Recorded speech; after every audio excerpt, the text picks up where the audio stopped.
दोस्तों, एक प्रश्न है, एक नया विश्वासी कैसे विश्वास की राह में बढ़ सकता है? क्या ऐसा कोई मार्ग या सूत्र है जो हमें अपने विकास को मापने में सहायक हो सकता है? जी हाँ, है। वचन इस बारे में बहुत कुछ कहता है। कृपया इस बात को जानने के लिए मेरे साथ इस प्रसारण में जुड़ जाइए और जानिए कि परमेश्वर का वचन इस संदर्भ में क्या कहता है।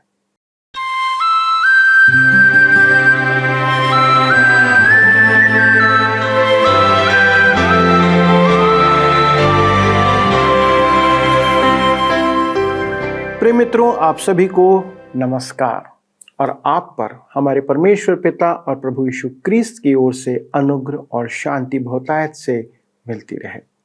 आशा करता हूं कि आप स्वस्थ और तंदुरुस्त हैं तथा वचन के अध्ययन के लिए तैयार बैठे हैं। दोस्तों, इस सत्य वचन बाइबल अध्ययन के इस प्रसारण में आप सभी का एक बार फिर से स्वागत है। जैसा कि आपको विदित है कि हम पतरस की दूसरी पत्री पर अध्ययन कर रहे हैं और आज हम पहले अध्याय के 5वें पद से अपना अध्ययन आरंभ करने जा रहे हैं। दोस्तों, पिछले भाग में हमने पतरस से एक सूत्र को जाना था, एक फॉर्मूले को जाना था जो हमारे आत्मिक जीवन में बहुमूल्य प्रतिज्ञा के संदर्भ में था। दोस्तों, आज हम पतरस के द्वारा दिया गया एक और सूत्र या फॉर्मूला देखने जा रहे हैं जो कि हमें विश्वास से भाईचारे की प्रीति तक लेके जाता है। यह एक प्रक्रिया है। दोस्तों, यह एक प्रक्रिया है जो कि एक के बाद एक बढ़ती चली जाती है। पवित्र आत्मा के गुण हमारे जीवन में अपने आप उन्नत नहीं होते, पर वे एक के बाद एक हम में बढ़ते जाते हैं। दोस्तों, पतरस उन गुणों का क्रम हमें इस भाग में समझाता है। पर दोस्तों, पतरस एक और बात उसके आगे कहता है कि यदि किसी मनुष्य में ये बातें दिखाई नहीं देती हैं तो इसका अर्थ है कि वह विश्वास से भटक गया है, वह अंधा है या उसे स्पष्ट दिखाई नहीं देता है। दोस्तों, हर एक विश्वासी के लिए यह एक उन्नति का क्रम और स्वयं के आंकलन का माध्यम है। हम अपनी आत्मिक दशा को इस आधार पर जांच सकते हैं। तो आइए मित्रों, हम अपने अध्ययन में आगे चलें और उन बातों पर अपना ध्यान केंद्रित करें। मित्रों, आज हम अपने अध्ययन को दूसरा पतरस की पत्री अध्याय 1 उसके 5 पद से आरंभ करेंगे। पिछले अध्ययन में हमने देखा था कि वचन कहता है, परमेश्वर के और हमारे प्रभु यीशु की पहचान के द्वारा अनुग्रह और शांति तुम में बहुतायत से बढ़ती जाए, क्योंकि उसकी ईश्वरीय सामर्थ्य ने सब कुछ जो जीवन और भक्ति से संबंध रखता है हमें उसी की पहचान के द्वारा दिया है, जिसने हमें अपनी ही महिमा और सद्गुण के अनुसार बुलाया है, जिनके द्वारा उसने हमें बहुमूल्य और बहुत ही बड़ी प्रतिज्ञाएं दी हैं, ताकि इनके द्वारा तुम उस सड़ाहट से छूटकर जो संसार में बुरी अभिलाषाओं से होती है, ईश्वरीय स्वभाव के सहभागी हो जाओ। आइए हम पढ़ते हैं दूसरा पतरस 1 अध्याय उसके 5 से 7 पद। यहां पर लिखा है, इस कारण तुम सब प्रकार का यत्न करके अपने विश्वास पर सद्गुण और सद्गुण पर समझ और समझ पर संयम और संयम पर धीरज और धीरज पर भक्ति और भक्ति पर भाईचारे की प्रीति और भाईचारे की प्रीति पर प्रेम बढ़ाते जाओ। यहां पर कहता है, इस कारण तुम सब प्रकार का यत्न करके। मसीही जीवन एक गंभीर बात है, परंतु हमने इसे अतिरिक्त अभ्यास बना रखा है। आज का विचार यह है कि आप अपने मसीही आचरण को अपने व्यापार जगत में, अपनी कक्षा में और अपने समाज में ना ले जाएं, परंतु पतरस कहता है कि हमें सब प्रकार का यत्न करना है। जब पतरस आचरण को विश्वास में जोड़ने की बात करता है तो वे मोतियों के समान नहीं हैं, न ही यह किसी इमारत निर्माण में एक के ऊपर एक ईंट लगाना है। मैं जानता हूं कि पतरस पहली पत्री में आत्मिक भवन में हमें जीवित पत्थर कहता है, परंतु स्मरण रखें कि वे सब पत्थर जीवित हैं। इसकी अपेक्षा मसीही जीवन एक विकास है, यही पतरस कहता है। इस पत्री के अंत में वह एक महान बात कहता है। दूसरा पतरस की पत्री 3 अध्याय उसके 18 पद में, पर हमारे प्रभु और उद्धारकर्ता यीशु मसीह के अनुग्रह और पहचान में बढ़ते जाओ। आपने किसी पेड़ को बढ़ते हुए देखा होगा। मुझे किसी ने एक 6 इंच का छोटा सा पौधा दिया था। उस समय मुझे समझ नहीं आया कि उसे कहाँ लगाऊं, तो मैंने उसे अपनी खिड़की के सामने लगा दिया कि बाद में सोच समझकर उसे कहीं और लगा दूंगा। परंतु समय बीतता गया और जब वह पेड़ मेरे बराबर बड़ा हो गया, उसे हटाना अब असंभव है। इसी प्रकार मसीही जीवन को विकासमान होना है। जंगल में दो बातें होती हैं जो वास्तव में रूपांतरण है। जीवित वनस्पति में विकास होता है और मृत वनस्पति सड़ती है। ऐसी ही एक प्रक्रिया हमारे मसीही जीवन में होती है। यदि आप परमेश्वर की संतान हैं तो आपको बढ़ना है। पतरस हमारे विकास के गुण बताता है। कहता है, अपने विश्वास पर सद्गुण। विश्वास अर्थात उद्धारक विश्वास, जिसके कारण आपको ईश्वरीय स्वभाव प्राप्त हुआ है, जिसके द्वारा आपको पापों की क्षमा प्राप्त हुई है और प्रभु यीशु की धार्मिकता मिली है। अब इसमें आपको सद्गुण लाना है। प्रथम शताब्दी के रोमियों के लिए सद्गुण का अर्थ अच्छाइयां नहीं था। इसका अर्थ था एक सर्वोत्तम रोमी, वास्तविक पुरुषार्थ, बल, वीरता, साहस और श्रेष्ठता। मेरे मित्रों, यही गुण हमारे जीवन में होना चाहिए। संसार को ऐसे विश्वासियों की आवश्यकता है जो सच्चाई के लिए खड़े हों और परमेश्वर के लिए गिने जाएं। अतः पतरस कहता है, विश्वास पर सद्गुण, सद्गुण पर समझ। समझ का अर्थ है परमेश्वर को उसके उद्धार के संदर्भ में जानना। यह विकास का संकेत है। पद 2 में जो शब्द था उसका अर्थ था ऊपरी ज्ञान। पौलुस कुलिसियों को लिखता है कि वह इस ऊपरी ज्ञान प्राप्ति के लिए उनके पक्ष में प्रार्थना करता है। उस युग में ज्ञानवाद की शिक्षा थी कि कैसे गुप्त अनुष्ठानों द्वारा ऊपरी ज्ञान प्राप्त किया जाए, परंतु पतरस और पौलुस के लिए ज्ञान का अर्थ था मसीही जीवन में उन्नति और विकास, और ऊपरी ज्ञान एक लक्ष्य था। पवित्र आत्मा परमेश्वर के वचन को हमारे मन में सत्यापित करता है। मेरे कॉलेज के अध्ययन के समय मैं संशयवादी हो गया था, क्योंकि मेरा कॉलेज मुक्त विचारों का था। मेरा विश्वास जीर्ण शीर्ण हो गया था। मैंने अपने पादरी से भी कह दिया था कि यदि मुझे विश्वास नहीं हुआ कि बाइबल परमेश्वर का वचन है तो मैं प्रभु की सेवा से हट जाऊंगा। उस समय मुझे विश्वास था, परंतु मेरा विश्वास दुर्बल था। परंतु आज मैं कह सकता हूं कि मैं विश्वास करता हूं कि बाइबल परमेश्वर का वचन है, वरन मैं जानता हूं कि बाइबल परमेश्वर का वचन है। पवित्र आत्मा ने मेरे लिए इसकी पुष्टि की है। पवित्र आत्मा के पुष्टि से अधिक और कुछ नहीं कि आपके मन और जीवन में वह उसे सत्य सिद्ध करे। युवागण मुझसे पुस्तक मांगते हैं जिसमें बाइबल को परमेश्वर का वचन प्रमाणित किया गया है। मेरे पास अनेक पुस्तकें हैं, परंतु मैंने वर्षों से एक भी पुस्तक नहीं पढ़ी है। उनकी आयु में मैं केवल धर्म रक्षक पुस्तकें ही पढ़ता था, परंतु अब मैं उस स्थिति के परे आ चुका हूं।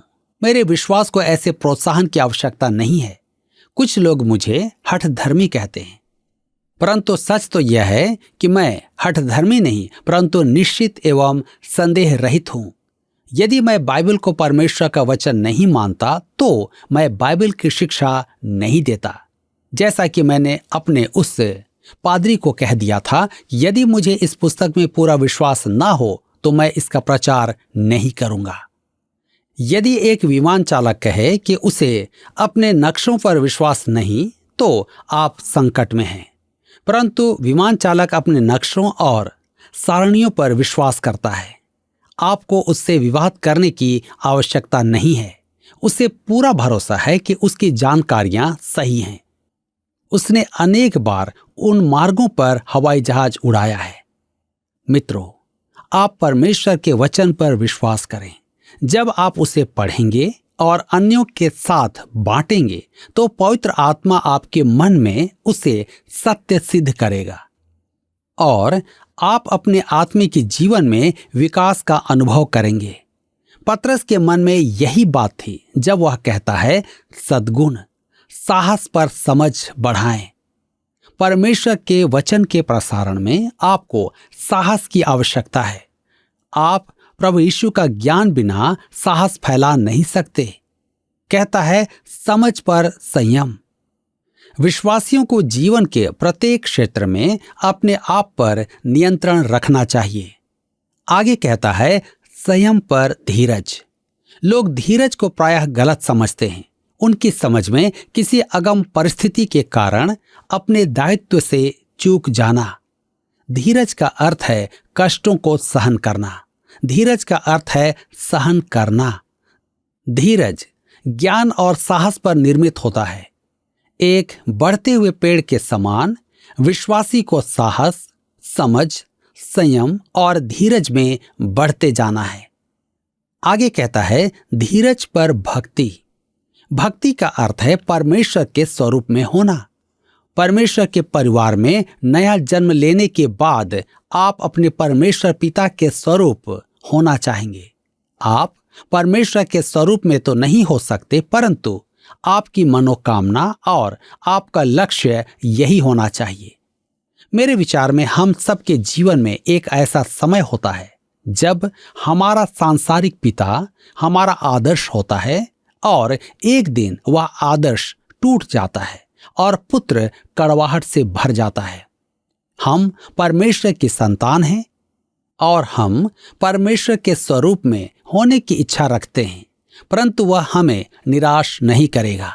वह हमारा आदर्श ही नहीं, हमारा परमेश्वर है जिसकी हम आराधना और स्तुति करते हैं। अतः भक्ति में स्तुति आराधना का आशय व्याप्त है। आगे है भक्ति पर भाईचारे की प्रीति, अर्थात भाइयों का प्रेम। हमें अन्य विश्वासियों से प्रेम करना है।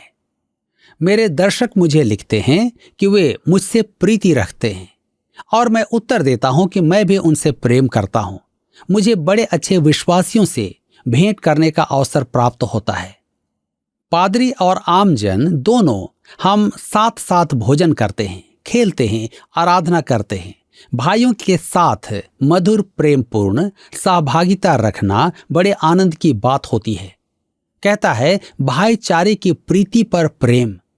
भाईचारे की प्रीति अन्यों के लिए है तो प्रेम हमारे लिए होता है। इसका अभिप्राय यह भी है कि हमें पापियों से परमेश्वर का सा प्रेम रखना है।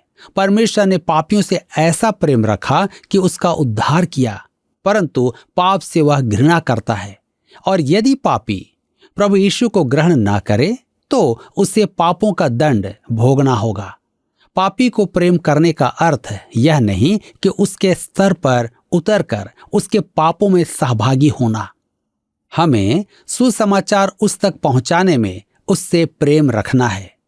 मेरे मित्रों, विश्वास से विरक्त मनुष्यों के साथ प्रेम प्रदर्शित करने का अर्थ है उन्हें मसीह में लाने का प्रयास करना। हम दूसरा पत्रस 1 उसके 8 पद में आगे पढ़ते हैं। लिखा है, क्योंकि यदि ये बातें तुम में वर्तमान रहे और बढ़ती जाएं, तो तुम्हें हमारे प्रभु यीशु मसीह की पहचान में निकम्मे और निष्फल न होने देगी। यहां पर कहता है यदि ये बातें तुम में वर्तमान रहें। पत्रस धर्म के बाहरी दिखावे की बात नहीं कर रहा है, जैसे अनुष्ठान और आराधना विधि। वह विश्वासियों के मन की बात कर रहा है। उसने कहा कि संसार की सड़ाहट से बचने का कारण है कि हम ईश्वरीय स्वभाव के भागी हैं। सड़ाहट मनुष्य के मन में है। आगे चलकर वह कहता है कि उद्धार से रहित मनुष्य अर्थात अभक्त मनुष्य धार्मिक रीति रिवाजों के द्वारा सांसारिक बुराइयों से दूर रहता है, परंतु उसका मन नहीं बदलता। वह कहता है ये बातें तुम में वर्तमान रहें। कौन सी बातें? पिछले पदों में व्यक्त बातें विश्वास, सद्गुण, समझ, संयम, धीरज, भक्ति, भाईचारे की प्रीति, प्रेम आदि सब हमारे मन में होना चाहिए। कहता है ये बातें तुम में वर्तमान रहे और बढ़ती जाएं। यहां फिर वह बढ़ने की बात करता है। पत्रस का गणित बहुत अच्छा है।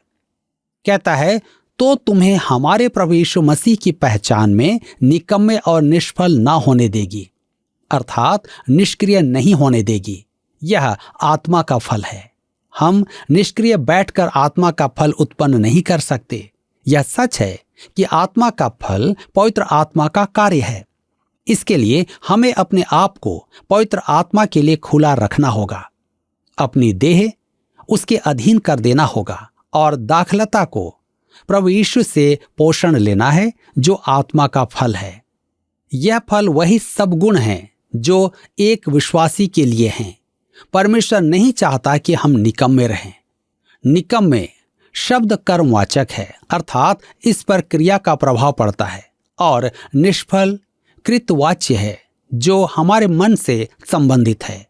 आप निश्चय ही ठनठनाते हुए पीतल और झनझनाती हुई झांझ जैसे विश्वासियों को देख चुके होंगे। जहां तक आत्मा के फल का प्रश्न है, वे निष्फल पाए जाते हैं। हम विश्वासियों को निष्फल नहीं होना है। हमारे जीवन को आत्मा के फल से परिपूर्ण होना है, जैसा पतरस कहता है। मेरे मित्रों, क्या आपका जीवन किसी को प्रभावित करता है? क्या आप लोगों में परमेश्वर का वचन पहुंचा रहे हैं? दूसरा पतरस 1 अध्याय के 9 पद में लिखा है, क्योंकि जिसमें ये बातें नहीं वह अंधा है और धुंधला देखता है और अपने पिछले पापों से धुलकर शुद्ध होने को भूल बैठा है। अब पतरस एक अत्यधिक महत्वपूर्ण विषय की चर्चा करता है। आज कलीसिया के अनेक सदस्यों में अंधापन है। उनके जोश में कमी दिखती है कि वे अपने उद्धार के प्रति निश्चिंत हैं। पहला कुरिन्थियों के पत्री 16 अध्याय उसके 13 और 14 पद में पौलुस कहता है, जागते रहो, विश्वास में स्थिर रहो, पुरुषार्थ करो, बलवंत हो, जो कुछ करते हो प्रेम से करो। और कुरिन्थ के विश्वासियों को दूसरी पत्री के अंत में वह लिखता है, दूसरा कुरिन्थियों के पत्री 13 के 5 पद में, अपने आप को परखो कि विश्वास में हो कि नहीं, अपने आप को जांचो। क्या तुम यह नहीं जानते कि यीशु तुम में है? नहीं तो तुम जांच में निकम्मे निकले हो। यह एक कठोर बात है।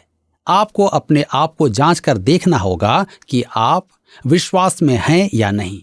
यदि आप में यह मानसिकता है कि आप विश्वासी होकर निश्चिंत जीवन जी सकते हैं, तो आप गलत हैं।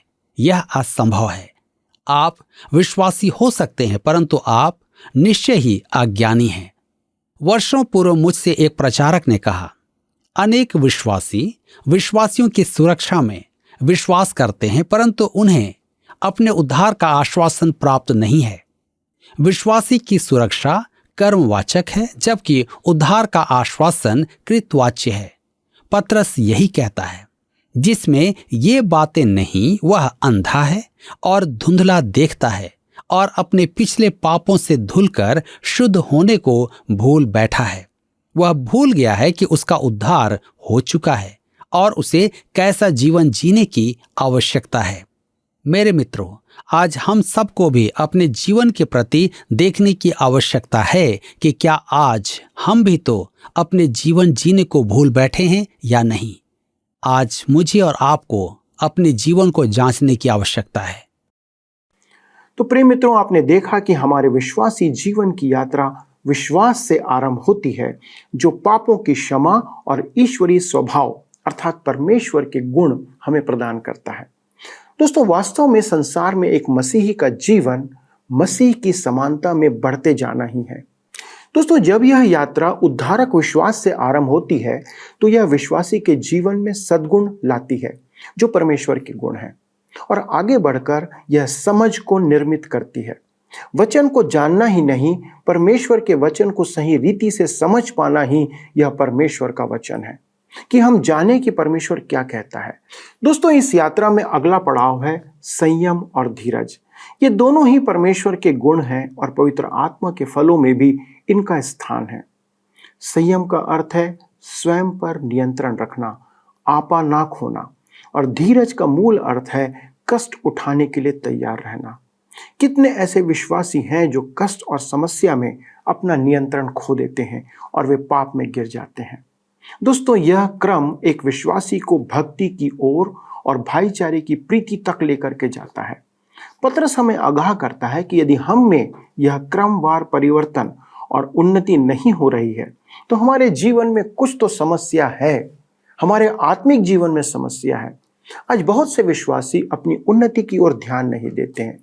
परमेश्वर एक विश्वासी को जो एक बालक के समान प्रभु में जन्म लेता है, उसे बढ़ते और उन्नति करते हुए देखना चाहता है। दोस्तों, हमारी आत्मिक उन्नति हमारे ही हाथों में है। आप कैसे बढ़ते हैं? एक बालक कैसे बढ़ता है? जब हम उसे अच्छा और पौष्टिक आहार देते हैं, उसे व्यायाम करवाते हैं, पढ़ाई के लिए अच्छी शिक्षा देते हैं, अच्छे माहौल में उसे रखते हैं। वैसे ही एक विश्वासी के लिए भी परमेश्वर का वचन पौष्टिक आहार है, पर उसे सही रीति से समझना भी आवश्यक है। विश्वासियों की संगति एक अच्छा वातावरण है और इन सब के आधार पर उस बालक की स्वयं की इच्छा कि वह विकसित होना चाहता है, विकास करना चाहता है। आज बहुत से विश्वासी केवल एक शिशु या बालक ही बने रहना चाहते हैं, जिसे परमेश्वर देखना नहीं चाहता। आइए मित्रों, हम अपने विकास पर ध्यान दें और उन्नति की ओर अग्रसर बने रहें। आइए हम मिलकर प्रार्थना करें। हमारे स्वर्गीय पिता, हमारे प्रभु यीशु क्रिस्त में होकर आपको धन्यवाद देते हैं। विशेष प्रार्थना करते प्रभु जी कि यदि हमने आपको ग्रहण किया है तो हम आज अपने आप को एक शिशु या बालक के रूप में ना देखें, परंतु अनुग्रह करें पिता कि हम विश्वास में और इस आत्मिक जीवन में बढ़ते जाएं। प्रभु, अनुग्रह करना हमारे दर्शकों पर कि वे दिन प्रतिदिन आपके वचन में दृढ़ होते चले जाएं, मजबूत बनते चले जाएं और होने दे पिता परमेश्वर कि वे परिपक्व होते हुए आपके लिए महिमा का कारण बने। प्रभु, आज कितने ऐसे विश्वासी हैं, हमारे दर्शकों में से भी हैं, जो कि पिता आज भी वो शिशु के समान है, बालक के समान है। उन्हें एक ठोस आहार की आवश्यकता है। अनुग्रह करें पिता कि वे इस वचन के अध्ययन के द्वारा आप में बढ़ते जाएं, उनका विश्वास तंदुरुस्त होता चला जाए और वे जीवन की और आने वाली सभी परेशानियों का भरपूरी से, सामर्थ्य से सामना करने पाएं। प्रार्थना को सुनने के लिए धन्यवाद देते हुए इस विनती को प्रभु यीशु क्रिस्त के नाम से मांगते हैं, आमीन। प्रिय मित्रों, मुझे उम्मीद है कि आज का अध्ययन आपके लिए आशीष का कारण रहा होगा। अगले प्रसारण में इस अध्ययन को आगे बढ़ाएंगे, लेकिन तब तक यदि आपके पास कोई प्रश्न है, किसी विषय पर यदि आप हमसे और जानकारी चाहते हैं, तो हमारे काउंसलर आपके लिए उपलब्ध है। हमारा नंबर आपके सामने है, उस पर आप हमसे संपर्क करिए। फ़ोन भी कर सकते हैं, SMS भी भेज सकते हैं और यदि आप चाहें तो हमें पत्र भी लिख सकते हैं। और एक बात, हमारा कार्यक्रम YouTube पर है, कृपया वहाँ जाकर भी इसे देखें। प्रभु आप सबों को बहुतायत से आशीष दे। आइए अब हम प्रश्न को देखें। पिछले प्रश्न का उत्तर है डी, नया जन्म पाने पर। एक विश्वासी को परमेश्वर का स्वभाव नया जन्म पाने पर प्राप्त होता है। आज के अध्ययन पर आधारित प्रश्न है, संयम पर धीरज। इस वाक्य में धीरज का संदर्भ खाली स्थान से है। ए, कष्ट सहने, बी, शांत रहने, सी, कम बोलने, डी, ध्यान से काम करने। मित्रों, इस प्रश्न का उत्तर हमें कल सुबह 6 बजे से पहले विकल्प A, B, C या D के साथ अपना नाम, पता, स्थान के साथ 9651433397 पर SMS या WhatsApp करें। क्या आपको यह कार्यक्रम पसंद आया? अभी हमें एक मिस कॉल करें और आप अगले विजेता हो सकते हैं।